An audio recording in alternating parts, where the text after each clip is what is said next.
7.8 तीव्रता के भूकंप से कांप उठा तुर्की। 1400 से ज्यादा लोगों की मौत, 5000 से ज्यादा लोग जख्मी।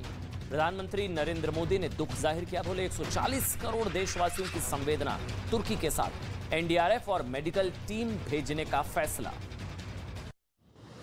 तुर्की के साथ सीरिया भी भूकंप से थर्राया, 800 से ज्यादा लोगों की मौत, 1000 से ज्यादा लोग जख्मी। भूकंप से दर्जनों इमारतें तबाह, लोगों को मलबे से निकालने का काम लगातार जारी।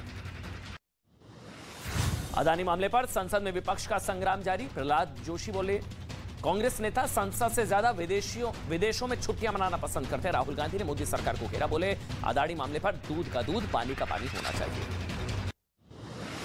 कर्नाटक के तुमकुरू में एशिया के सबसे बड़ी हेलीकॉप्टर फैक्ट्री बनकर तैयार। प्रधानमंत्री नरेंद्र मोदी ने देश को किया समर्पित। मन से कांग्रेस पर बोला हमला, कहा यह वही HAL है जिसका नाम लेकर लोगों को उकसाया गया। जम्मू कश्मीर में बुलडोजर एक्शन पर बौखलाई महबूबा मुफ्ती, कहा अतिक्रमण के नाम पर लोगों से छीनी जा रही है जमीन। इजराइल का दिया उदाहरण, बोली जैसा इजराइल फिलिस्तीन के साथ करता है ठीक वैसा ही घाटी में कर रही है बीजेपी। महबूबा मुफ्ती ने कश्मीर की तुलना अफगानिस्तान से कर डाली। उत्तर प्रदेश के सहारनपुर में बस में पाकिस्तान जिंदाबाद का नारा लगाने पर कार्रवाई हो गई है। यूपी पुलिस ने छात्रों पर FIR दर्ज की है। बस में बी फार्मा और डी फार्मा के छात्रों ने ये की थी नारेबाजी। वीडियो के आधार पर पुलिस आरोपियों की पहचान में जुटी है। और दिल्ली को आज भी नहीं मिल पाया मेयर। हंगामे के बाद सदन की तीसरी बैठक भी स्थगित। आम आदमी पार्टी ने सुप्रीम कोर्ट जाने का फैसला लिया। 6 जनवरी और 24 जनवरी को भी हंगामे की वजह से टल गया था मेयर का चुनाव। दिल्ली के रोहिणी इलाके में टला बड़ा हादसा। DTC की चलती बस में अचानक आग लगने से मचा हड़कंप। हादसे में किसी के हताहत होने की खबर नहीं। फायर ब्रिगेड की टीम ने बड़ी और कड़ी मशक्कत के बाद आग पर काबू पा लिया। कंगाली और आतंक ने पाकिस्तान की कमर तोड़ रखी है। पाकिस्तान में कब और कहां धमाका हो जाए, तस्वीरें देखिए, ये कहना मुश्किल है। क्वेटा में क्रिकेट मैच के दौरान हुए ब्लास्ट में मैच को बीच में रोकना पड़ा और खिलाड़ियों को वहां से बाहर निकालना पड़ा। सवाल यह कि जब पाकिस्तान के घरेलू मैच का यह हाल है तो पाकिस्तान एशिया कप की मेजबानी की बात सोच भी कैसे सकता है। ये नहीं, पाकिस्तान अकड़ भी दिखा रहा है। पाकिस्तान ने धमकी दिया कि अगर भारत ने पाकिस्तान में एशिया कप का बहिष्कार किया तो पाकिस्तान भी वर्ल्ड कप का हिस्सा नहीं होगा। इसे कहते हैं आतंक की पिच और एशिया कप की बैटिंग। आज हम बारूद पर बैठे पाकिस्तान की इसी कट्टरपंथी सोच को डिकोड करने जा रहे हैं। साथ ही तुर्की और सीरिया में भूकंप की वजह से अब तक मरने वालों की संख्या 2200 के पार पहुंच चुकी है। 2200। इसे 100 साल का सबसे विनाशकारी तूफान बताया जा रहा है। 2200 लोगों की मौत। यहां से आने वाली तस्वीरें बहुत दर्दनाक हैं। आपदा की इस घड़ी में भारत ने मदद का हाथ बढ़ाया है। 7.8 तीव्रता वाले इस विनाश लीला और इस भूकंप की पूरी कहानी तस्वीरों के साथ आज हम आपको दिखाने जा रहे हैं। साथ ही पाकिस्तान के पूर्व राष्ट्रपति जनरल परवेज मुशर्रफ की मौत पर भारत में कुछ लोग मातम बना रहे हैं, बहुत परेशान हैं। आखिर कारगिल का यह कसाई भारत में कुछ लोगों के लिए महान कैसे हो गया? आज हम ऐसे ही लोगों की आंखें खोलेंगे जो परवेज मुशर्रफ को महान मसीहा या शांति दूत मानते हैं। कारगिल के कसाई की बात। इसके अलावा असम से बाल विवाह की कुरीति को जड़ से खत्म करने के लिए मुख्यमंत्री, बहुत बड़ी खबर है, हिमंता बिस्वा शर्मा एक्शन मोड में है। 1800 2000 लोग गिरफ्तार हो गए, 4000 FIR हो गई है, सियासत शुरू हो गई और अब बाल विवाह पर भी हिंदू मुसलमान शुरू हो गए, ओवैसी की एंट्री हो गई है। पूरी खबर देश नहीं झुकने देंगे में आज की 4 बड़ी खबरें। और आज सबसे पहले आज की सबसे शानदार तस्वीर आपको दिखाने जा रहे हैं। ये तस्वीर संभवतः पहली बार आप देखने जा रहे हैं किसी न्यूज चैनल पर। ये देखिए, ये तस्वीर देख रहे हैं आप, ये पहली बार आप देखने जा रहे हैं। ये तस्वीर भारतीय ब्रिटिश मूल के लेखक सलमान रश्दी की, जिन पर अटैक हुआ था। ये बड़ी खबर है। 178 दिन बाद अब झलक दिखी है सलमान रश्दी की। 178 दिन पहले जिहादी ने चाकुओं से ताबड़तोड़ हमला कर दिया था सलमान रश्दी पर। 178 दिन बाद ये अब एक झलक सामने आई सलमान रश्दी की। ये फुल स्क्रीन पर तस्वीर दिखाइए।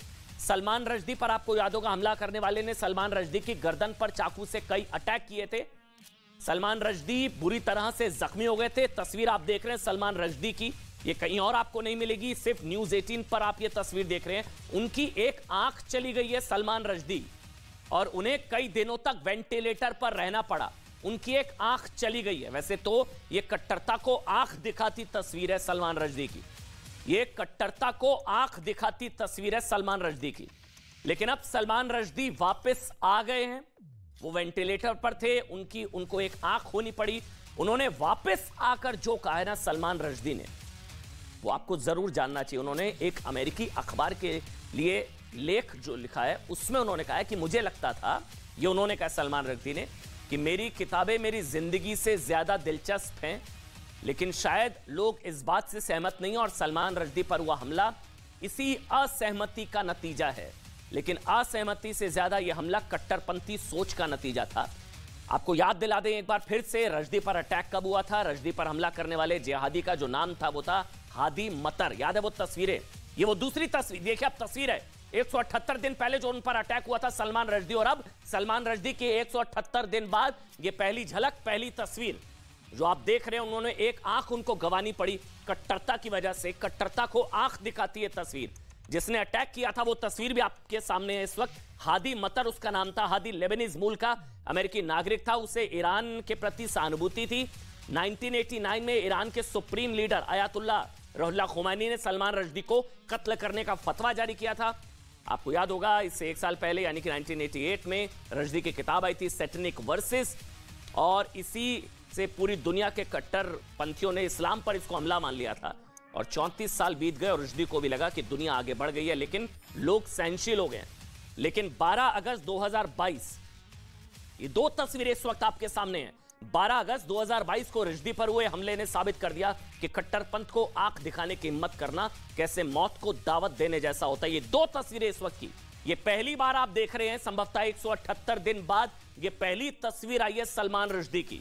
ये कट्टरता को आंख दिखाती वो तस्वीर 178 दिन पहले वो मंच पर थे, उन पर अचानक से अटैक हुआ, उन पर चाकुओं से अटैक किया, वो वेंटिलेटर पर थे, उनको एक आंख खोनी पड़ी, लगातार वो वेंटिलेटर पर थे, और 178 दिन बाद लौट आए हैं सलमान रश्दी, लौट आए हैं सलमान रश्दी। और अब बात करेंगे आतंक के पिच पर पाकिस्तान की बैटिंग की। क्या आपको पता है, कुछ फैक्ट्स आपको बताने जा रहा हूं मैं, क्योंकि एशिया कप की दावेदारी कर रहा है पाकिस्तान। 15 अगस्त 2021 से 14 अगस्त 2022 के बीच आतंकवाद की पिच पर पाकिस्तान का रन रेट 51% हो गया।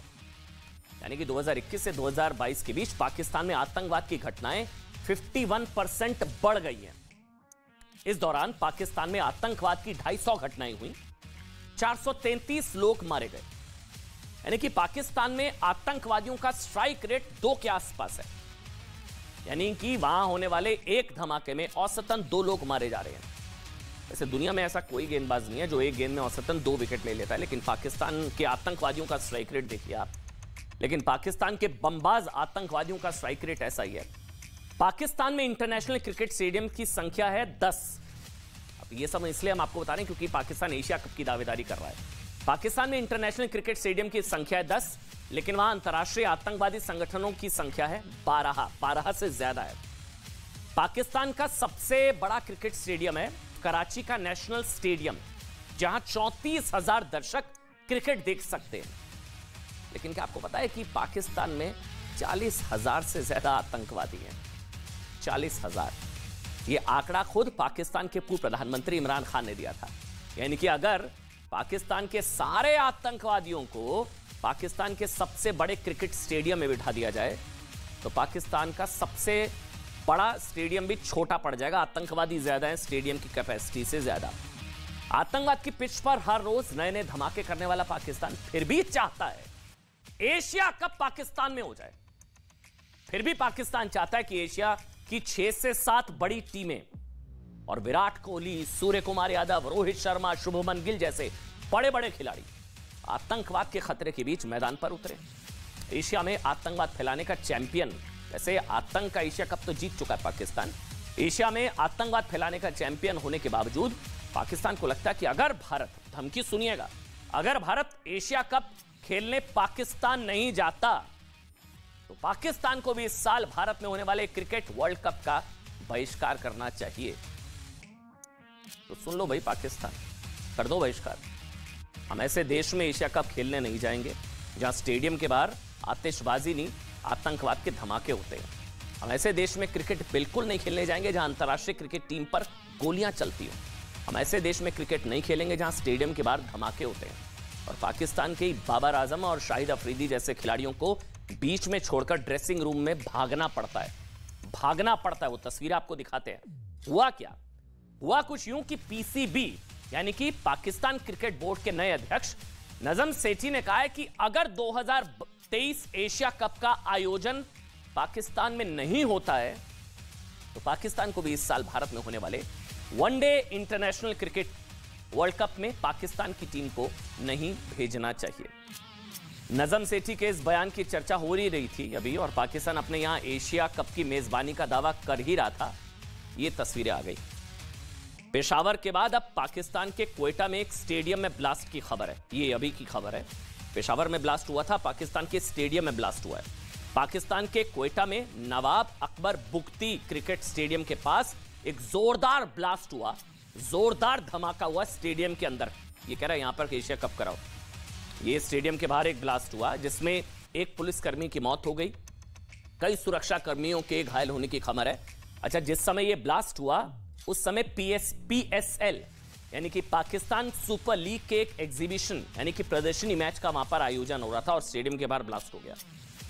इस मैच में पाकिस्तानी क्रिकेट टीम के कप्तान बाबर आजम और पूर्व पाकिस्तानी क्रिकेटर शाहिद अफरीदी जैसे खिलाड़ी हिस्सा ले रहे थे। धमाका होते ही, वो धमाके की तस्वीर एक बार दिखा दीजिए जो हम दिखा रहे थे, क्रिकेट मैच के धुआं के आप गुबार देख रहे थे। हुआ ये कि धमाका होते ही वहां पर ये वो तस्वीर आप धुएं का गुबार देख रहे हैं। बाबर आजम, सरफराज अहमद और शाहिद अफरीदी जैसे खिलाड़ियों को वहां से भागना पड़ा और फिर उनको सुरक्षित जगहों पर वहां पर किसी तरह से पहुंचाया गया। इसके बाद एशिया कप की मेजबानी को लेकर पाकिस्तान के दावों पर फिर से सवाल उठने लगे। सवाल है कि भाई जो देश अपने खिलाड़ियों को सुरक्षा देने में सक्षम नहीं है, जो एशिया की बड़ी बड़ी टीमों और उनके खिलाड़ियों को सुरक्षा देने में वो सक्षम कैसे होगा? अब हुआ क्या, जब यहां पर ब्लास्ट हुआ, पाकिस्तान के क्रिकेट स्टेडियम के बाहर ब्लास्ट हुआ, तो हुआ यह कि इस घटना से पीसीबी के चेयरमैन नजम सेठी के दावों की तो हवा निकल गई। वो तो कह रहे थे हम करेंगे एशिया कप। क्वेटा के बुख्ती स्टेडियम में 27 साल बाद किसी क्रिकेट मैच का आयोजन हो रहा था। 27 साल बाद।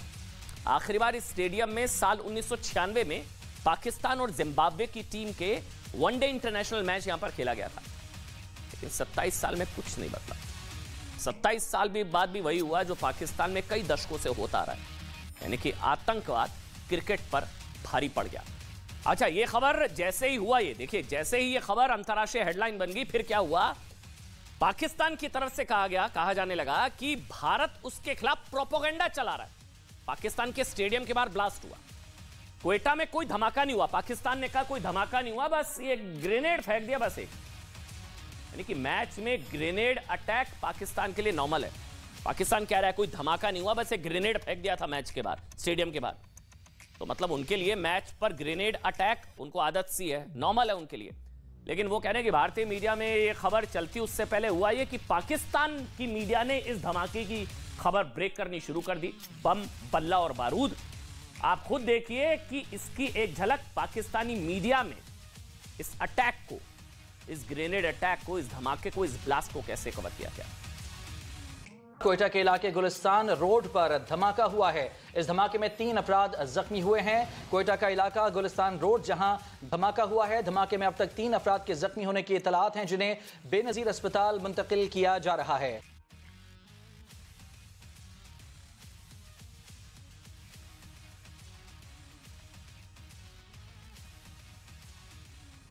में किस तरह से इसको कवर किया गया, ये 2 तस्वीरें आप देख रहे हैं जो पाकिस्तान के स्टेडियम के बाहर ब्लास्ट हुआ है। ये पाकिस्तान के स्टेडियम के बाहर ब्लास्ट हुआ। खबर यह है कि क्वेटा में हुए ब्लास्ट के बाद एशिया कप की मेजबानी करने की पाकिस्तान की कोशिशों पर पूरी तरह से पानी फिर गया। ये वो तस्वीरें हम आपको दिखा रहे हैं और पाकिस्तान मीडिया का।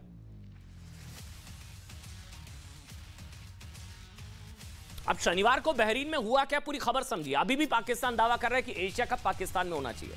हुआ यह कि शनिवार को बहरीन में ACC यानी कि एशियन क्रिकेट काउंसिल की मीटिंग हुई, जिसमें सूत्रों के मुताबिक भारत ने इस टूर्नामेंट के लिए अपनी टीम पाकिस्तान ना भेजने की बात दोहरा दी है। 3 महीने पहले भी दरअसल ACC के चेयरमैन जय शाह ने कहा था कि भारतीय क्रिकेट टीम एशिया कप खेलने के लिए पाकिस्तान नहीं जाएगी। हालांकि सूत्र हमको बता रहे हैं कि BCCI इस बात के लिए राजी है कि यह टूर्नामेंट किसी तीसरे देश में हो, भले ही उस देश में मेजबानी पाकिस्तान करे, लेकिन पाकिस्तान से तौबा है। वहां तो स्टेडियम्स पर अटैक हो रहे हैं, कभी पेशावर, कभी अब कोयटा में स्टेडियम के बाहर ब्लास्ट हो गया। पाकिस्तान कह रहे ग्रेनेड ही तो है, होता रहता है, मतलब मैच में ग्रेनेड नॉर्मल है। अब इस पर फैसला मार्च में होने वाली एसीसी की मीटिंग में होगा, लेकिन आज हम जोर देकर दुनिया भर के क्रिकेट बोर्ड्स को यह कहना चाहते हैं कि भाई सिर्फ भारत ही नहीं, दुनिया भर की टीमों को पाकिस्तान में खेलने से इंकार करना चाहिए। और इसकी कुछ जरूरी वजह भी है। क्या अंतर्राष्ट्रीय टीमें चाहती हैं कि वो एक ऐसे देश में क्रिकेट खेले जहां बिजली संकट की वजह से स्टेडियम अंधेरे में डूब जाए, ब्लैकआउट है ना वहां तो? क्या ऐसे देश में अंतर्राष्ट्रीय क्रिकेट मैच होना चाहिए जो दाने दाने के लिए मोहताज है? और क्या ऐसे देश के साथ क्रिकेट खेलना चाहिए जहां टॉस के लिए सिक्के की जगह संभवतः पता नहीं ग्रेनेड उछालने की नौबत ना आ जाए? टॉस हो ना हो, सिक्का उछले ना उछले, ग्रेनेड उछल जाए। और जिस देश के लिए मैच के दौरान ग्रेनेड अटैक नॉर्मल हो, क्या एक ऐसे देश के साथ क्रिकेट खेलना चाहिए जिसके खिलाड़ी खेल से ऊपर अपनी सरकार के जिहादी एजेंडे को रखते हो? ये मैं आपको बताऊंगा क्यों मैं कह रहा हूं, जो खेल भावना से ऊपर जिहाद की भावना को रखते हो। हमारा सवाल पाकिस्तान में एशिया कप से ज्यादा पाकिस्तान के साथ खेलने को लेकर भी है। क्या भारत को ऐसे देश के साथ क्रिकेट खेलना चाहिए जिसके खिलाड़ी हमारे कश्मीर के मुद्दे पर दखलंदाजी करते हो, खेल को खेल नहीं जिहाद समझते हो, खेल को इस्लाम की जीत या इस्लाम की हार और कुफ्र टूट गया पता नहीं क्या क्या, और खेल को धर्म युद्ध समझते हो, और भारत के प्रधानमंत्री से नफरत करते हो, उनके लिए अपशब्दों का इस्तेमाल करते हो। अगर आपको अभी भी बात समझ नहीं आई तो कुछ उदाहरण देकर मैं आपको बताते हैं। हर साल 5 फरवरी को पाकिस्तान कश्मीर एकता दिवस के नाम पर पूरी दुनिया में भारत के खिलाफ प्रोपेगेंडा फैलाता है। ये उन लोगों के लिए बता रहा हूं जो चाहते हैं कि पाकिस्तान के साथ मैच होना चाहिए, पाकिस्तान में हो जाए, क्या प्रॉब्लम है। लेकिन पाकिस्तानी सरकार के इस प्रोपेगेंडा को वहां के क्रिकेटर्स का पूरा समर्थन मिलता है। वो खेल नहीं है पाकिस्तानी खिलाड़ियों के लिए, वो जिहाद होता है एक तरीके का। कल ही पाकिस्तानी टीम के स्टार बल्लेबाज अपनी सरकार के जिहादी एजेंडे को आगे बढ़ाते हुए उन्होंने एक ट्वीट किया, और उस ट्वीट में मोहम्मद रिजवान, ये ट्वीट है, मेरा दिल, दुआएं और दर्द कश्मीर और कश्मीरियों के साथ है। इनके साथ क्रिकेट खेलेंगे हम, इनका जिहादी एजेंडा कश्मीर को लेकर, अल्लाह पाक आप सबके लिए इंतहा आसानी करे, आमीन। मतलब कश्मीर सॉलिडेरिटी डे, इनके साथ खेलेंगे। मोहम्मद रिजवान ऐसे अकेले खिलाड़ी नहीं है। पाकिस्तान में भारत से नफरत करने वाले खिलाड़ियों की संख्या बहुत ज्यादा है, सारे खिलाड़ी इस तरह के हैं। आपको याद होगा जब पिछले साल अक्टूबर में हुए T20 वर्ल्ड कप में पाकिस्तान ने भारत को हरा दिया था ना, तब मैच के बाद पाकिस्तानी प्रेजेंटर ने पाकिस्तानी कप्तान, भारत को हरा दिया तो पाकिस्तानी कप्तान बाबर आजम से पूछा था, कुफ्र टूट गया, कुफ्र टूट गया। इसके जवाब में बाबर आजम ने कहा था कि यह अल्लाह का करम है। कुफ्र शब्द का इस्तेमाल उन लोगों के लिए किया जाता है जो इस्लाम को नहीं मानते, मतलब काफिर। मतलब भारत के खिलाफ जीत हुई तो कुफ्र टूट गया, ये लोग तो ये सोचते हैं। हमने पाकिस्तान के मौजूदा और पूर्व खिलाड़ियों के बयानों से बना पाकिस्तान का एक चरित्रहार आज आपके लिए तैयार किया है। ये जो लोग पाकिस्तान की बैटिंग करते हैं कि पाकिस्तान के साथ खेलना चाहिए, इसे देखकर आपको सारी बातें खुद हद तक समझ में आ जाएंगी। एक एक शब्द को ध्यान से सुनिएगा आज।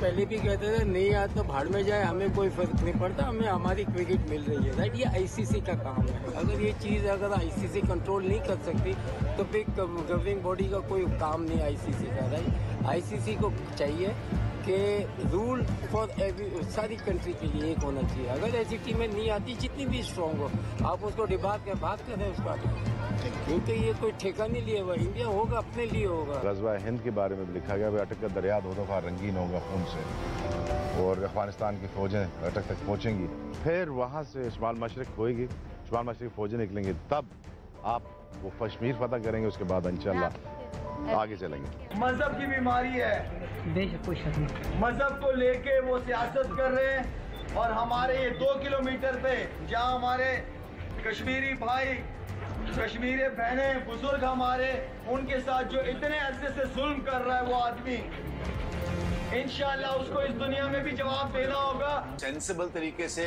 अग्रेसिवनेस भी थी, और सबसे अच्छी बात जो रिजवान ने की कि फिर उसने माशाल्लाह उसने ग्राउंड में खड़े होकर नमाज पढ़ी, जो कि हिंदुओं के बीच में खड़े होकर, so that was really something very very special for me.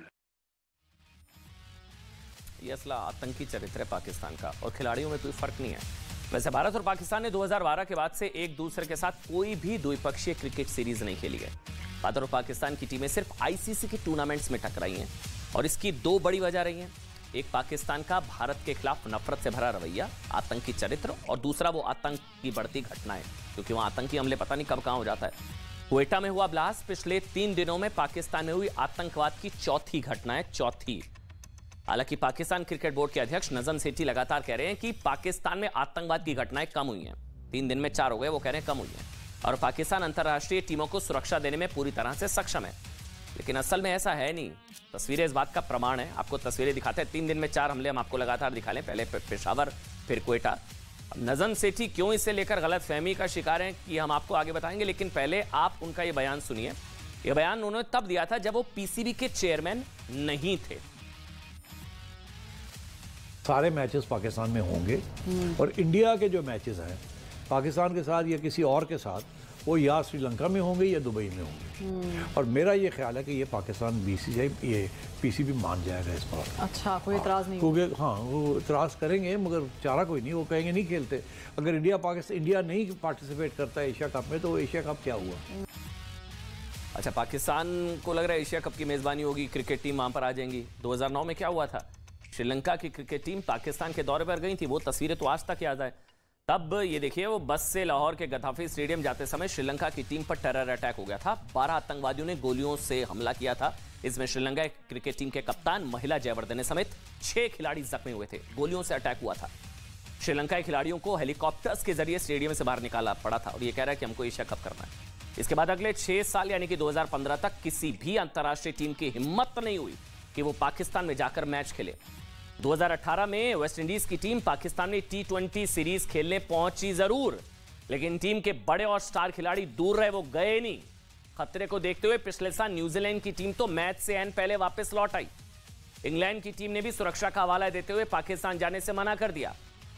हाल ही में कुछ टीमों ने पाकिस्तान में जाकर द्विपक्षीय सीरीज खेली जरूर आतंक के साए में, लेकिन इन टीमों को सुरक्षा देने के लिए पाकिस्तान को बहुत पसीने बहाने पड़े थे। घर में नींद आने चला एशिया कप कराने, छोटा सा दिख ले रहे हैं।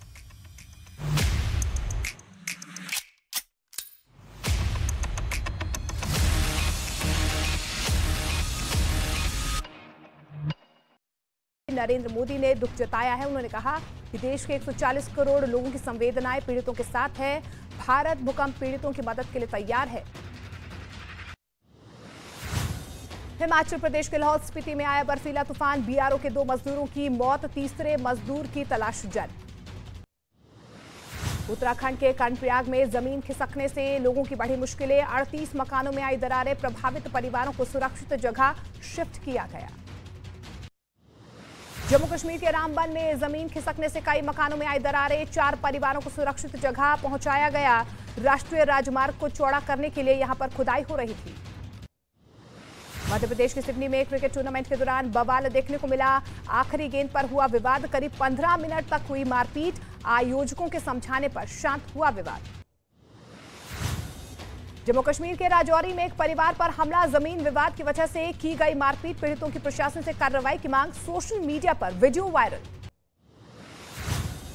उत्तर प्रदेश के गाजियाबाद में बदमाशों ने कई दुकानों में जमकर तोड़फोड़ की है। खड़े वाहनों के भी शीशे तोड़े गए। पुलिस ने मामला दर्ज कर जांच शुरू कर दी। कर्नाटक के कुलबर्गी में चाकू लेकर एक आदमी ने किया हंगामा, मौके पर पहुंची पुलिस ने 2 राउंड फायरिंग की, आरोपी को गिरफ्तार किया गया। राजस्थान के भीलवाड़ा में दर्दनाक सड़क हादसा हुआ, डंपर ने गाड़ी को मारी टक्कर, मौके पर 3 लोगों की मौत, 2 बुरी तरह से जख्मी। आक्रोशित लोगों ने सड़क को जैम कर वाहनों में आग लगाई। बिहार के लखीसराय में सड़क हादसे में महिला की मौत पर हंगामा, पुलिस और लोगों के बीच झड़प, विरोध में गुस्साए परिजनों ने सड़क को जैम कर आगजनी की। लखनऊ में सड़क हादसे में 2 लोगों की मौत, गाड़ी ने मारी मोटरसाइकिल सवार लोगों को टक्कर, पुलिस कर रही है जांच। उत्तर प्रदेश के शाहजहांपुर में बिजली के ट्रांसफार्मर में आग लगने से मचा हड़कंप, दमकल की कई गाड़ियों ने आग पर काबू पा लिया। घटना में कोई हताहत नहीं। कोलकाता में टायर के शोरूम में लगी भीषण आग, लाखों रुपए का सामान जलकर राख, फायर ब्रिगेड ने मुश्किल से पाया आग पर काबू। उत्तर प्रदेश के गाजियाबाद में फर्नीचर के गोदाम में लगी भीषण आग, लाखों रुपए का सामान जलकर राख हुआ, मुश्किल से पाया गया आग पर काबू। उत्तर प्रदेश के गाजियाबाद में कई दुकानों में तोड़फोड़ की गई, बदमाशों ने लूटपाट की, दुकानों के सामने खड़ी गाड़ियों को नुकसान पहुंचाया गया। उत्तर प्रदेश के मथुरा में ट्रक और वैन की भीषण टक्कर हुई है, एक की मौत, कई लोग बुरी तरह से जख्मी। बिहार के मुजफ्फरपुर में दिन दहाड़े लड़की का अपहरण, लड़की को जबरन कार में बिठाते दिखे बदमाश, सीसीटीवी कैमरे में रिकॉर्ड हुई घटना।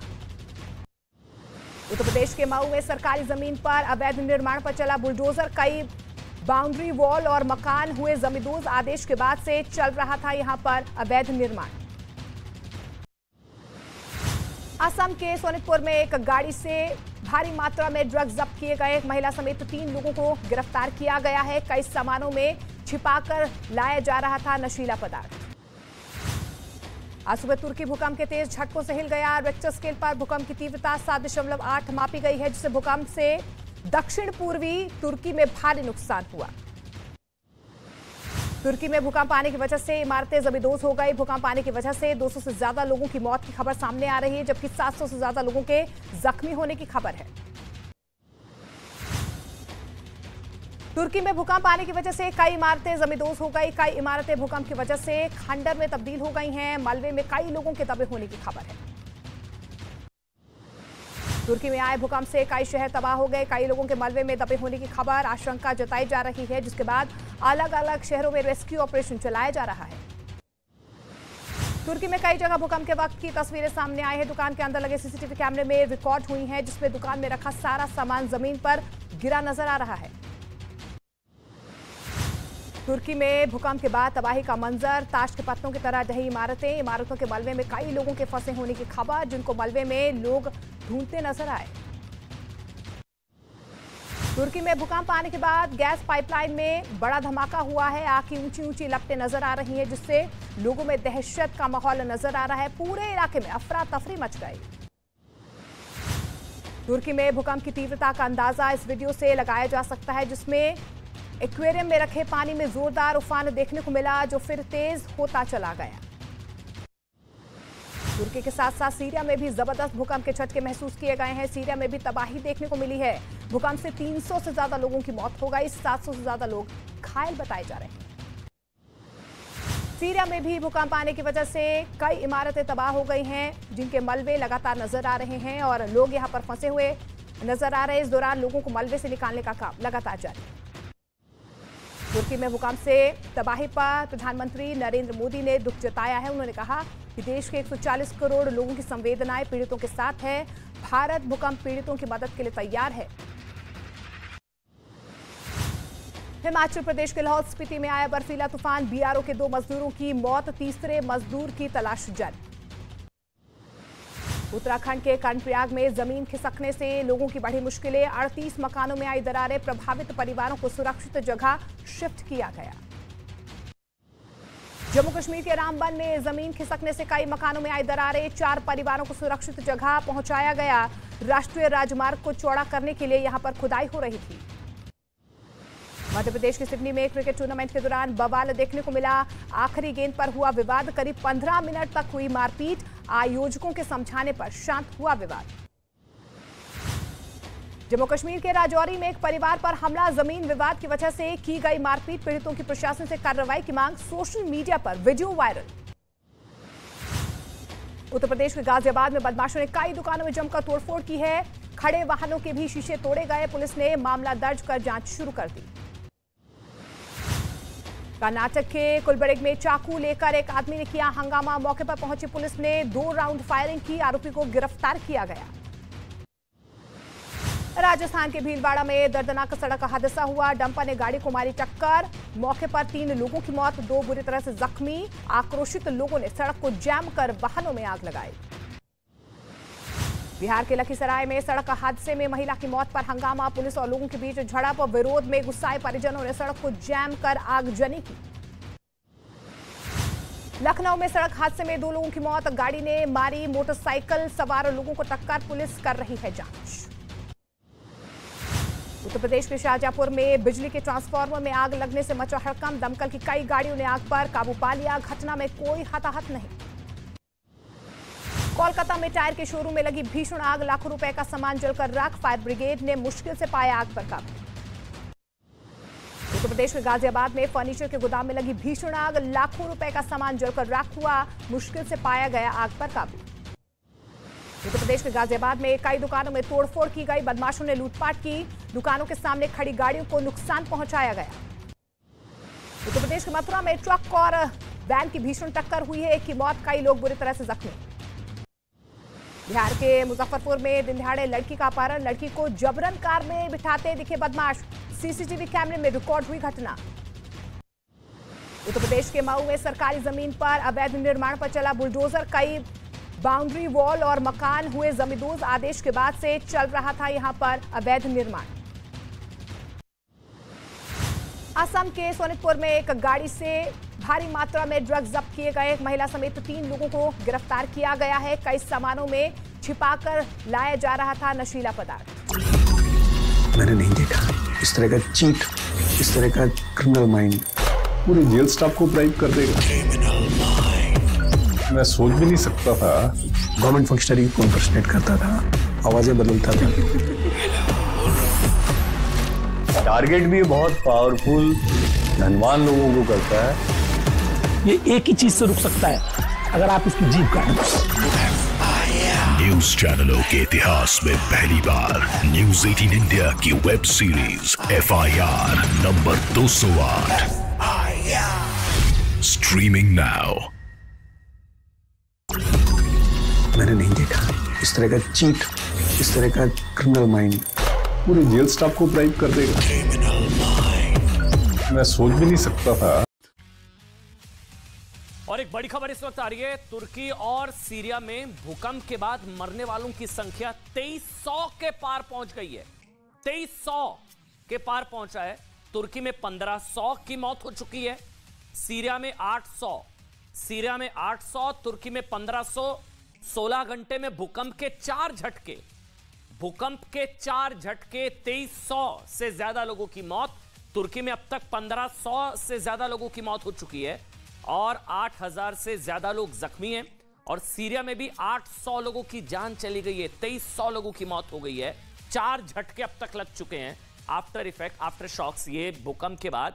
और ये आंकड़े अभी और बढ़ सकते हैं। तुर्की में लगातार विनाशकारी भूकंप के झटके लगातार आ रहे हैं। अभी थोड़ी देर पहले की खबर है, ये ब्रेकिंग न्यूज है कि रिक्टर स्केल पर एक और भूकंप आया है, जिसकी रिक्टर स्केल पर तीव्रता मापी गई है 6। पहले से 7.8 था, फिर 7.5 लगातार, और ये चौथा झटका अब आया है 6। तस्वीरें लगातार इस वक्त आप स्क्रीन पर देख रहे हैं। इस विनाशकारी भूकंप की वजह से बताया जा रहा है 2300 लोगों की मौत हो चुकी है। 16 घंटे में तुर्की में 4 बड़े भूकंप के झटके आ चुके हैं, जिसमें 3 बार 7.8, 7.8 तीव्रता वाला भूकंप का झटका आया। तुर्की की मदद के लिए भारत से मेडिकल और रेस्क्यू की टीम्स को रवाना किया जा चुका है। एनडीआरएफ की टीम 100 सदस्यीय एनडीआरएफ की टीम के साथ डॉग स्क्वाड, इसके अलावा डॉक्टर्स की टीम, रिलीफ मटेरियल भी भेजा जा रहा है भारत की तरफ से। और तुर्की की डिजास्टर मैनेजमेंट टीम ने बताया है कि 10 शहरों में 3000 से ज्यादा इमारतें पूरी तरह से ध्वस्त हो चुकी हैं। 3000 से ज्यादा इमारतें ध्वस्त हो चुकी हैं। 2300 से ज्यादा लोगों की मौत हो चुकी है। 4 झटके अब तक आ चुके हैं। तुर्की में भूकंप की वजह से तेल पाइपलाइन फट गई है, विस्फोट उसमें हुआ। अभी भी कई लोग मलबे में दबे हुए हैं। भारत की तरफ से राहत और बचाव की टीम भेजी जा रही है। अभी जानकारी यह भी मिल रही है कि तुर्की में आए भूकंप के झटके जॉर्जिया, ग्रीनलैंड में भी महसूस किए गए हैं। ये बड़ी खबर है। बताया जा रहा है कि 100 साल में इतना विनाशकारी भूकंप कभी नहीं आया। तुर्की से एक और तस्वीर सामने आई है। यहां रिपोर्टिंग के दौरान भूकंप के दोबारा झटके महसूस किए गए और बिल्डिंग पूरी तरह से धराशायी हो गई। वो तस्वीरें आप लगातार इस वक्त देख रहे हैं। तुर्की में 1500 से ज्यादा लोगों की मौत, 800 सीरिया, 2300 कुल लोगों की जान जा चुकी है। 3000 इमारतें जमींदोज हो चुकी है। मीडिया कर्मी ने बच्चे को गोद में उठाया। ये देखिए, वो रिपोर्टिंग कर रहा था, वहां पर एक और भूकंप का झटका हुआ। एक बच्ची को गोद में उठाया उसने। ये दर्दनाक तस्वीरें। सीरिया, तुर्की, 100 साल का सबसे विनाशकारी भूकंप, 300 इमारतें जमींदोज। और ये वो तस्वीरें हम आपको दिखा रहे हैं। बच्ची को गोद में उठाया और उसकी जान बचाई। अफरा तफरी का माहौल वहां पर। 2300 लोगों की मौत।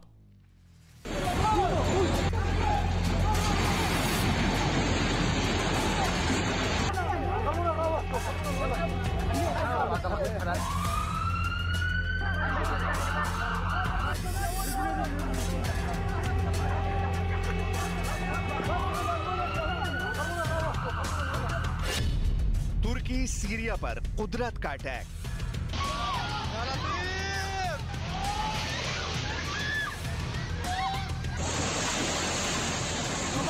अमान 100 साल में सबसे विनाशकारी भूकंप।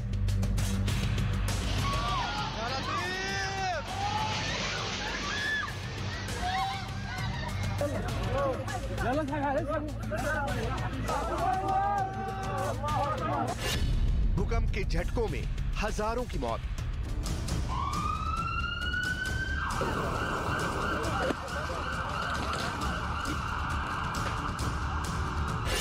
तुर्की में 1700 इमारतें जमीन में दफ्न।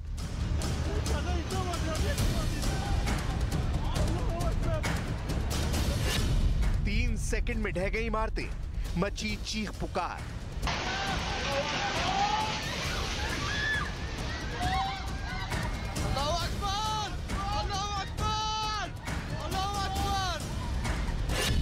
तुर्की से सीरिया और लेबनान तक तबाही का मंजर।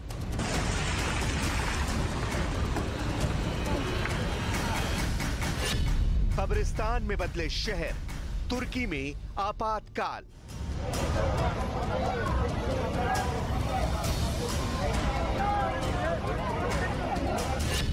कुदरत का महाअटैक, कांपे 6 देश।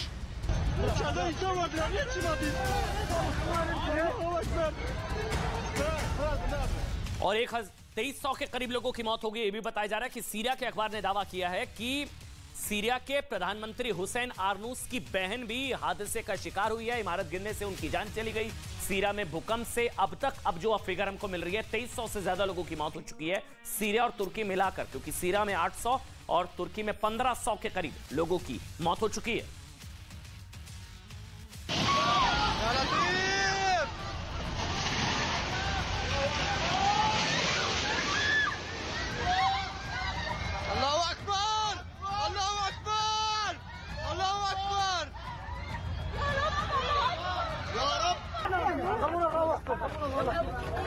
सोमवार की सुबह जब तुर्की, सीरिया, लेबनान में लोग सो रहे थे, एक ऐसा प्रलय आया कि चंद सेकंड में तबाही मच गई।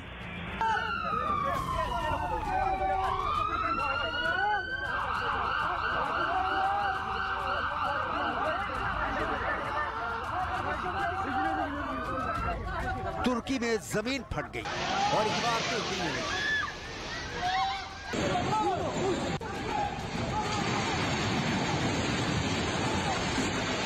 तुर्की के शहरों में किसी तरह लोग घर छोड़कर जान बचाकर भागने लगे, लेकिन कुदरत अपने रौद्र रूप में थी और जो बाहर थे उन पर बिल्डिंग भरभरा कर गिरने लगी।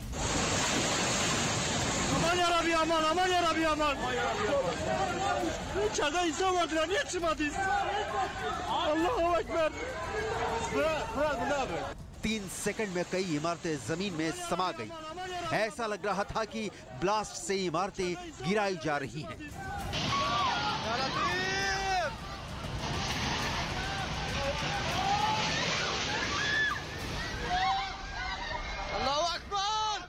तुर्की के मीडिया के मुताबिक करीब 1700 से ज्यादा इमारतें पूरी तरह ध्वस्त हो गई हैं। भूकंप के कारण शहर का एक शॉपिंग मॉल जमींदोज हो गया है। कुल 178 शहरों में भूकंप के झटके महसूस किए गए हैं।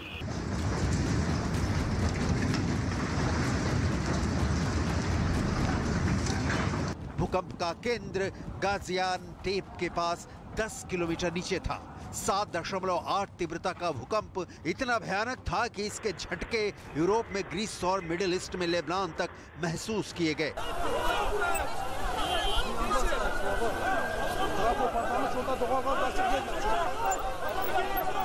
सेंट्रल तुर्की के कई कस्बों और शहरों में भूकंप ने कई इमारतों को मलबे के ढेर में तब्दील कर दिया। जहां मलबे में भारी संख्या में लोग दबे हुए हैं। मलबे में फंसे लोग जिंदगी और मौत से जंग कर रहे हैं।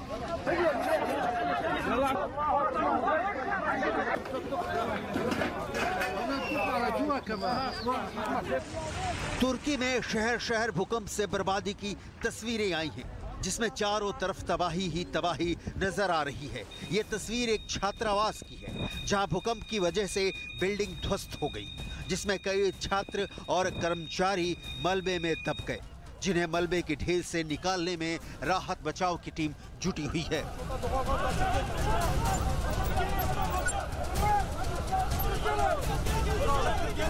तुर्की आपदा प्रबंधन एजेंसी ने कहा है कि पूरे इलाके में एक के बाद एक 40 से अधिक आफ्टर शॉक महसूस किए गए हैं। यूनाइटेड स्टेट्स जियोलॉजिकल सर्वे के मुताबिक 7.8 तीव्रता के भूकंप के बाद 18 आफ्टर शॉक्स रिकॉर्ड किए गए। इनकी तीव्रता 4 से ज्यादा थी।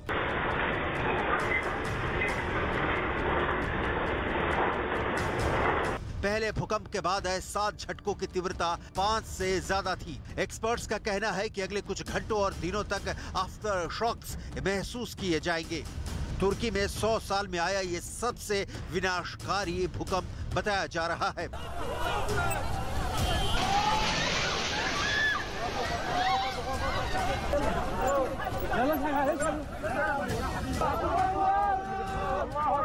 भूकंप के दौरान कई वीडियो सामने आए हैं। सीसीटीवी में करीब 1.5 मिनट तक भूकंप के तेज झटके रिकॉर्ड हुए।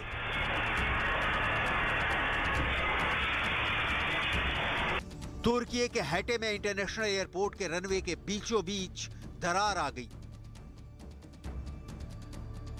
तुर्की समेत लेबनान, सीरिया, साइप्रस, इजराइल में भी भूकंप के झटके महसूस किए गए हैं। तुर्की के पड़ोसी देश सीरिया में भी भूकंप के भयंकर झटकों ने भारी तबाही मचा दी।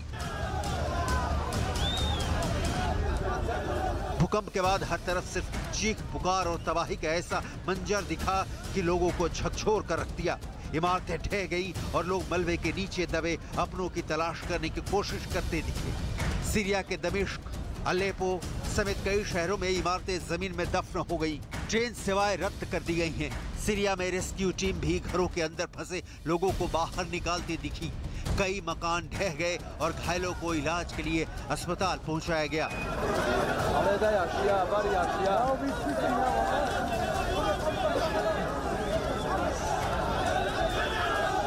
सीरिया में भयंकर तबाही के वीडियो सोशल मीडिया पर भी तेजी से वायरल हो रहे हैं। सामने आए वीडियो में भूकंप के झटकों की वजह से कई इमारतें जमींदोज दिखी और लोग मलबे में दबे लोगों की तलाश करते दिखे।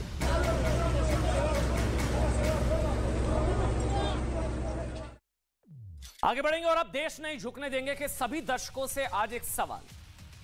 जो परवेज मुशर्रफ 1999 में हुए करगिल युद्ध का सबसे बड़ा क्राइम मास्टर है, जिसे कुछ लोग करगिल का कसाई भी मानते हैं, जिसकी वजह से भारतीय सेना के 527 वीर जवानों की शहादत हुई। 527।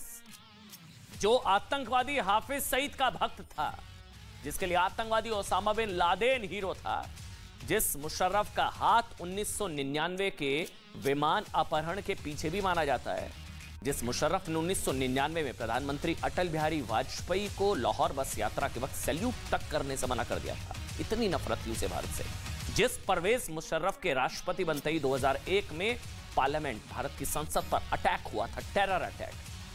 क्या ऐसे व्यक्ति को कोई भारतीय शांति दूत, शांति का पुजारी, महान मसीहा कहेगा क्या?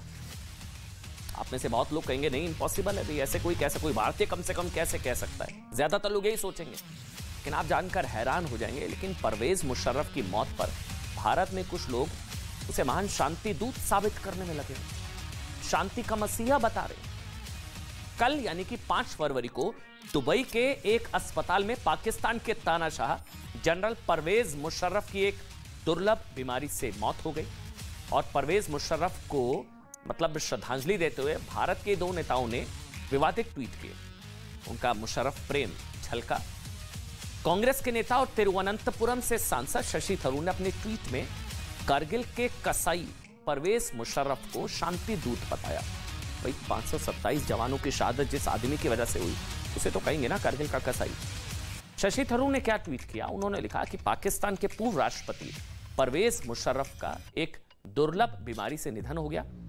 एक वक्त वो भारत के कट्टर दुश्मन थे, लेकिन वही मुशर्रफ 2002 से 2007 में शांति के लिए वास्तविक ताकत बनकर उभरे। मैं फिर से रिपीट कर रहा हूं, जो उनके शब्द हैं वही परवेज मुशर्रफ, वैसे हम 2002 से 2007 के बीच कितने शांति के दूत थे मुशर्रफ आगे आपको बताएंगे, लेकिन इन्होंने ट्वीट करा कि परवेज मुशर्रफ 2002 से 2007 में शांति के लिए वास्तविक ताकत बनकर उभरे।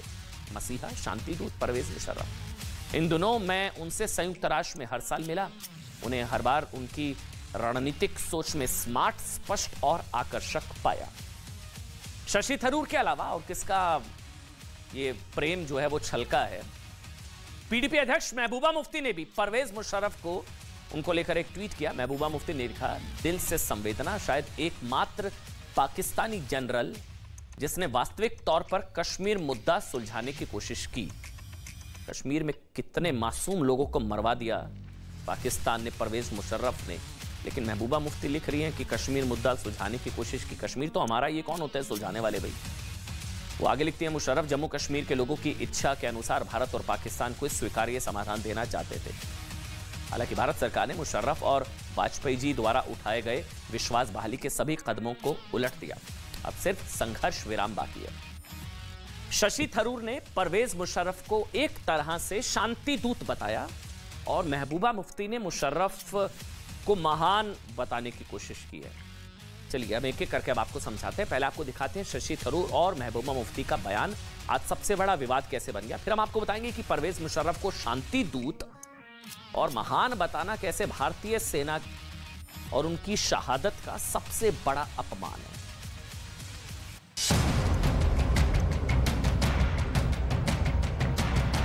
4 साल के लिए वो बहुत कोशिश की हमारे देश के साथ समाधान करने के लिए, तो इसलिए मैंने ये भी याद रखा, जब किसी का देहांत होता है हम सब सारी चीज़ें याद रखते हैं, बुरी और अच्छी, बस यही हुआ।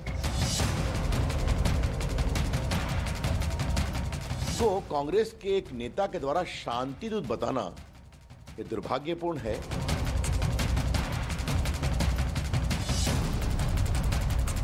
Congress party is hailing Pervez Musharraf, the same Pervez Musharraf who was a dictator, who was the architect of the Kargil misadventure.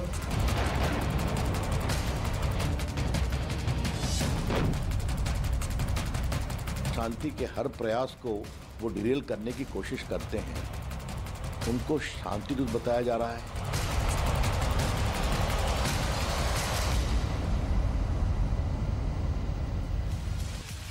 चलिए, तो भारत के जिन लोगों के लिए परवेज मुशर्रफ शांति दूत, शांति का पुजारी, मसीहा, महान, जो लोग परवेज मुशर्रफ की मौत पर उनको महान साबित करने की कोशिश कर रहे हैं, उनके लिए हम परवेज मुशर्रफ के आतंकी चरित्र का आज पूरा बायोडाटा निकाल कर आए हैं। 1997 में जिस परवेज मुशर्रफ, नवाज शरीफ ने परवेज मुशर्रफ को पाकिस्तानी सेना का सेनाध्यक्ष बनाया था, उसी नवाज शरीफ को धोखा देकर परवेज मुशर्रफ ने अक्टूबर 1999 में तख्ता पलट किया। हर कोई जानता है। इसके बाद क्या हुआ? इसके बाद परवेज मुशर्रफ 20 जून 2001 से 18 अगस्त 2008 तक पाकिस्तान के राष्ट्रपति रहे। यही वो वक्त था जब कांधार विमान अपहरण कांड हुआ था, भारत की संसद पर अटैक हुआ था, दिल्ली में सीरियल ब्लास्ट हुआ था, गुजरात में सीरियल ब्लास्ट हुए थे। मुशर्रफ की क्राइम फाइल में बड़े अपराधों की शुरुआत 24 दिसंबर 1999 को हुए कंधार विमान अपहरण कांड से होती है। तब आतंकवादी संगठन हरकतुल मुजाहिदीन के आतंकवादियों ने भारतीय जेल में बंद हिजबुल मुजाहिदीन के आतंकी सरगना मसूद अजहर, अहमद जरगर और शेख अहमद उमर सईद को छुड़वाने के लिए इंडियन एयरलाइंस के विमान का अपहरण कर लिया था। तब तत्कालीन वाजपेयी सरकार को 155 बंधकों को छुड़ाने के लिए 3 खूंखार आतंकवादियों को छोड़ना पड़ा था। उस वक्त रॉ यानी कि रिसर्च एंड एनालिसिस विंग के सचिव अमरजीत सिंह दुलत ने अपनी किताब कश्मीर दी वाजपेयी ईयर्स में लिखा है कि कांधार विमान अपहरण के पीछे जरूर जनरल परवेज मुशर्रफ का हाथ था। उसने आईएसआई की मदद से इसे अंजाम दिया। इसके अलावा सच यह भी है कि कांधार विमान अपहरण कांड के बाद तत्कालीन तालिबान सरकार ने सभी अपहरणकर्ताओं को 10 घंटों में अफगानिस्तान छोड़ने का अल्टीमेटम दे दिया था। इसके कुछ ही दिनों बाद हिजबुल आतंकवादी मसूद अजहर पाकिस्तान में मिला था। तब परवेज मुशर्रफ ही पाकिस्तान के सैन्य शासक थे। मसीहा, शांति दूत उन लोगों के लिए। अब जिन लोगों के लिए परवेज मुशर्रफ शांति दूत है, महान है, मसीहा है, उनकी जानकारी बढ़ाने के लिए बता दें कि 1999 में हुए करगिल युद्ध का मास्टरमाइंड क्राइम मास्टर, करगिल का कसाई परवेज मुशर्रफ ही था। 3 मई 1999 को पाकिस्तान ने करगिल युद्ध की शुरुआत की और 60 दिन तक चले करगिल युद्ध के बाद जब 26 जुलाई 1999 को भारतीय सेना ने पाकिस्तानी सेना के कब्जे वाले महत्वपूर्ण लोकेशंस वापस अपने कब्जे में ली, तब पाकिस्तान का सेना अध्यक्ष कौन था? परवेज मुशर्रफ। हमारे 527 जवानों की, हमारे 527 भारतीय वीरों की शहादत हुई किसकी वजह से? इस कसाई की वजह से। 1300 से ज्यादा भारतीय सैनिक जख्मी हुए। और एक और महान चरित्र बताते हैं आपको परवेज मुशर्रफ का। महान चरित्र का एक सबूत यह भी है कि करगिल युद्ध में जितने पाकिस्तानी सैनिक मारे गए थे ना, उनके शव तक वापस लेने से परवेज मुशर्रफ ने इंकार कर दिया था। अपने सैनिकों को वापस लेने से, अपने ही देश के सैनिकों से सम्मानजनक अंतिम संस्कार का हक छीन लिया इस महान परवेज मुशर्रफ ने। परवेज मुशर्रफ को महान शांतिदूत, मसीहा बताने वालों को जवाब खुद परवेज मुशर्रफ ने एक इंटरव्यू में दिया था। कारगिल, मैं as an army chief, I am proud of achievements of the soldiers in Kargil. पहली दफ़ा हिंदुस्तान को मैं बहुत फख्र से कहना चाहता हूँ, गर्दन से पकड़ लिया था हमने। और मैं इसलिए कहना चाहता हूँ, मैं अगर आपने अब कह ही दिया ये कारगिल के 5 जगहों में हम उधर डोमिनेट कर रहे थे, 5 पोजीशन में। एक पोजीशन सबसे ईस्ट वाली ऐसी थी कि अगर हम थोड़ा सा भी आगे जाते, हम उनके सियाचिन में जो ब्रिगेड बैठी है ना, उसका खाना पीना बंद कर देते, उसके पीछे बैठता था। ठीक है जी। 2 पोजीशन जो वेस्ट वाली थी वो ऐसी थी कि हम पत्थर ऊपर से फेंके तो दराज के और कारगिल के कैंटोनमेंट पे वो हमारे सामने नजर आ रहा था। हम उसको देखकर उसके ऊपर गोलाबारी, तो हमने इतना डोमिनेट किया हुआ था उसे। हिंदुस्तान की गर्दन पकड़ ली थी और हिंदुस्तान के नेता इसे शांतिदूत बताते हैं। करगिल युद्ध के पीछे परवेज मुशर्रफ की साजिश थी, ये बात खुद मुशर्रफ अपने इंटरव्यू में मान चुके हैं। लेकिन शशि थरूर और उनकी तरह जो लोग मानते हैं ना कि 2002 से 2007 तक वो शांतिदूत था, वो महान था, वो मसीहा था, उनकी आंखें खोलने के लिए हम कोई और जानकारियां भी जल्दी से दे देते हैं। 2002 से 2007 बताया ना। पार्लियामेंट अटैक कब हुआ? 2001। 13 दिसंबर 2001 को पाकिस्तान के आतंकवादी संगठन लश्कर तैयबा और जैश ए मोहम्मद से मिलकर भारत की संसद पर टेरर अटैक किया, आतंकी हमला किया। आतंकवादियों का मकसद देश के सांसदों को निशाना बनाना था। शांतिदूत बता रहे हैं इसको। इस आतंकी हमले में दिल्ली पुलिस के 5 जवान, सीआरपीएफ की एक महिला कांस्टेबल और संसद के 2 गार्ड शहीद हुए थे। हमारी संसद पर अटैक हुआ था। संसद हमले के बाद भारत पाकिस्तान में तनाव काफी बढ़ गया था और तब ये कथित शांतिदूत, शांति का मसीहा परवेज मुशर्रफ जानते क्या प्लान कर रहा था? भारत पर परमाणु बम से हमला करने का प्लान बना रहा था। ये जापान के अखबार मेंची शिंबुने को दिए इंटरव्यू में मुशर्रफ ने खुद माना, मुशर्रफ ने, कि वो संसद हमले के बाद भारत पर परमाणु अटैक करने की सोच रहा था, ये शांतिदूत मसीहा महान। लेकिन भारत की जवाबी कार्रवाई, मतलब भारत क्या जवाबी कार्रवाई करेगा, ये सोचने के बाद मुशर्रफ ने परमाणु बम से हमला करने का विचार त्याग दिया। ये शांतिदूत महान भारत पर परमाणु अटैक की सोच रहा था। इतना नहीं, इस बात के कई सबूत थे कि संसद हमले के मास्टरमाइंड पाकिस्तान में बैठे हाफिज सईद और मसूद अजहर हैं। अमेरिका ने जैश और लश्कर को वैश्विक आतंकवादी संगठन घोषित कर दिया। इसके दबाव में आए जनरल परवेज मुशर्रफ ने दिखावे के लिए लश्कर और जैश को बैन तो कर दिया, लेकिन और कोई कड़ी कार्रवाई नहीं की। सिर्फ 2002 से 2007 के अगर एक बार पापों का हिसाब कर देना हम, तो परवेज मुशर्रफ के राष्ट्रपति रहते 13 दिसंबर 2001 में संसद पर अटैक हुआ, 9 जवान शहीद हुए। 14 मई 2002 को जम्मू कश्मीर के कालचुक में आतंकवादी हमला हुआ, 21 जवान शहीद हुए। 2002 से 2007 की बात बता रहे हैं ना थरूर साहब आपके लिए। और 36 अन्य लोगों की मौत हुई थी। सितंबर 2002 को गांधीनगर के अक्षरधाम मंदिर पर आतंकवादी हमला हुआ, 31 लोगों की जान गई थी। 29 अक्टूबर 2005 को दीपावली से 2 दिन पहले दिल्ली में सीरियल ब्लास्ट हुए थे, 63 लोग मारे गए थे। 2002 से 2007 बता रहे हैं सिर्फ अभी हम आपको, ये इतना ही पापों का हिसाब कर रहे हैं। 11 जुलाई 2006 को Mumbai local train serial blast हुए जिसमें 210 लोगों की मौत हुई। 8 सितंबर 2006 को मालेगांव ब्लास्ट हुए जिसमें 32 लोगों की मौत हुई। 19 फरवरी 2007 को समझौता ब्लास्ट हुआ जिसमें 66 यात्रियों की मौत हुई। महान शांतिदूत मसीहा परवेज मुशर्रफ। कहा जाता है कि परवेज मुशर्रफ के राष्ट्रपति रहते भारत में सबसे ज्यादा टेरर अटैक्स हुए। इसलिए शशि थरूर का यह दावा परवेज मुशर्रफ 2002 से 2007 तक शांति के लिए वास्तविक ताकत थे, ये बिल्कुल गलत है। इसके अलावा ऐसे व्यक्ति को शांतिदूत कैसे बताया जा सकता है जो दुनिया के सबसे बड़े आतंकवादी Osama bin Laden al Zawahiri को अपना पाकिस्तान का हीरो मानता था।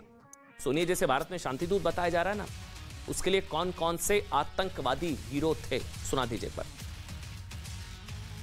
आगे बढ़ेंगे आज की एक और बड़ी खबर। अब बात करेंगे असम के मुख्यमंत्री हिमंता बिस्वा शर्मा की, जो बाल विवाह को जड़ से खत्म करने के लिए पूरे एक्शन मोड में नजर आ रहे हैं। बाल विवाह के खिलाफ जीरो टॉलरेंस नीति अपनाते हुए 4074 लोगों पर एफआईआर करके 2211 लोगों की गिरफ्तारी हो चुकी है। 4000 एफआईआर, 2000 से ज्यादा गिरफ्तारियां। असम में बाल विवाह रोकने की कोशिशें लगातार की जा रही थी, लेकिन ये चोरी छिपे जारी था। कुल जो केसेस दर्ज हुए हैं उसमें सबसे ज्यादा असम के धुबरी में 400 केस दर्ज हुए हैं, होजाई जिले में 255 और मोरीगांव में 224, कोकराझार में 204 केस दर्ज किए गए हैं। धुबरी में कुल मिलाकर 4000 केसेस हैं और 2000 से ज्यादा गिरफ्तारियां हो गई है बाल विवाह के खिलाफ। असम सरकार के आंकड़ों के मुताबिक असम के निचले इलाकों में 40% लड़कियों की शादी बचपन में ही कर दी जाती थी, इसलिए क्रैकडाउन हुआ है। साथ ही असम में होने वाली 31% शादी नियमों के मुताबिक नहीं थी, मतलब बिना बालिग हुए शादी। यही वजह है कि राज्य सरकार ने इसे लेकर सख्ती बरती। आइए आपको सुनाते हैं पूरे मामले पर मुख्यमंत्री असम के हिमंता बिस्वा शर्मा का क्या कहना है, सुनना चाहिए आज। অহাকালি ৰাতিপুৱাৰ পৰা নেক্সট 6-7 দিন হাজাৰ হাজাৰ মানুহ হাজাৰ হাজাৰ যুৱক এৰেষ্ট হ'ব বা যুৱক হওক মানুহ হওক যোনে বাল্য বিবাহ কৰিছিলে। আগত কৰাবিলাকো এৰেষ্ট হ'ব, এতিয়া কৰাবিলাকো এৰেষ্ট হ'ব। আৰু 14 বছৰৰ তলৰ ছোৱালীক যি বিয়া কৰাইছিলে বা বাচ্চা হৈছে তেওঁলোকক পস্কো এক্টত ধৰিব, গতিকে সেইটোৰ কাৰাদণ্ড যাৱজ্জীৱন। चलिए, एक तरह बाल विवाह कानून के खिलाफ कार्रवाई रफ्तार पकड़ रही है। अब इसको भी धार्मिक चश्मे से देखने की कोशिश की जा रही है। मतलब जनसंख्या नियंत्रण कानून तो दर्द हो जाता है, अब बाल विवाह में भी हिंदू मुसलमान करने की कोशिश सियासत रफ्तार में है। ऑल इंडिया MIM के जो मुखिया हैं असद ओवैसी सवाल पूछ रहे हैं कि जिन बच्चों की शादी हो चुकी है उनका भविष्य में क्या होगा। वो कह रहे हैं कि एक वर्ग विशेष को टारगेट किया जा रहा है। बाल विवाह में जिन लोगों पर कार्रवाई की जा रही है वो एक धर्म के लोग हैं, एक धर्म के लोगों को टारगेट किया जा रहा है। असम सरकार वेंडेटा कर रही है, जानबूझकर ऐसा कर रही है। वहीं AIUDF के चीफ मौलाना बदरुद्दीन अजमल कहते हैं कि बीजेपी चुनाव को देखते हुए सांप्रदायिक माहौल बना रही है। All India Muslim personal law भी इस पर क्या करे, सुन लेते हैं एक बार। उन्होंने क्या किया इस बारे में, तो ये इनकी नाकामी है। दूसरा ये है कि आपने कितने स्कूल खोले वो बताइए। तीसरा ये है कि जब आप इन पर एक्शन ले रहे हैं तो जिन लड़कियों का विवाह हो गया, निकाह हो गया या शादी हो गई जिस किसी धर्म के मुताबिक, उन लड़कियों का क्या होगा। सामने आ रहा है तो बीजेपी शासित जितने राज्य हैं उन सब में कुछ ना कुछ नए गुल खिलाए जाएंगे। हिंदू मुस्लिम में बंटवारा करने की कोशिश की जाएगी। शादी भी 18 साल से पहले लड़कियों का नहीं होना चाहिए, 22 साल से पहले लड़कों का नहीं होना चाहिए। हम भी इसके पक्ष में हैं, लेकिन तरीका ये नहीं है जो सरकार कर रही है, ये बिल्कुल मुस्लिम मुखालिफ है। इसी तरह इस वक्त आसाम में जो गवर्नमेंट की तरफ से गिरफ्तारियां हो रही हैं, अरसा पहले किसी की शादी हुई, उस वक्त वो उसकी उम्र कम थी, आज उसको गिरफ्तार किया जा रहा है। तो ये केस पहले से सुप्रीम कोर्ट में पहुंच चुका है, हरियाणा और पंजाब से। जब तक सुप्रीम कोर्ट का फैसला न हो जाए उस वक्त तक आसाम गवर्नमेंट को इस सिलसिले में ऐसा कदम नहीं उठाना चाहिए और उसको इससे बचना चाहिए। वैसे आपकी जानकारी के लिए बता दें, जिन लोगों को गिरफ्तार किया गया उसमें हिंदू भी हैं, मुसलमान भी हैं, लेकिन इसको धार्मिक चश्मे से देखा जा रहा है। असम में 14 साल से कम उम्र की लड़कियों से बाल विवाह करने और करवाने वालों पर पॉक्सो यानी कि protection of children from sexual offence के तहत केस दर्ज किया जा रहा है। अगर शादी करने वाले लड़के की उम्र 14 साल से कम है तो उसे सीधे बाल सुधार गृह में भेजा जा रहा है। और असम सरकार की कैबिनेट ने पिछले महीने राज्य में इस कुप्रथा के खिलाफ प्रस्ताव भी पास किया था। 100 बात की एक बात। न्यूज़ 18 इंडिया की web series FIR number 208 streaming now.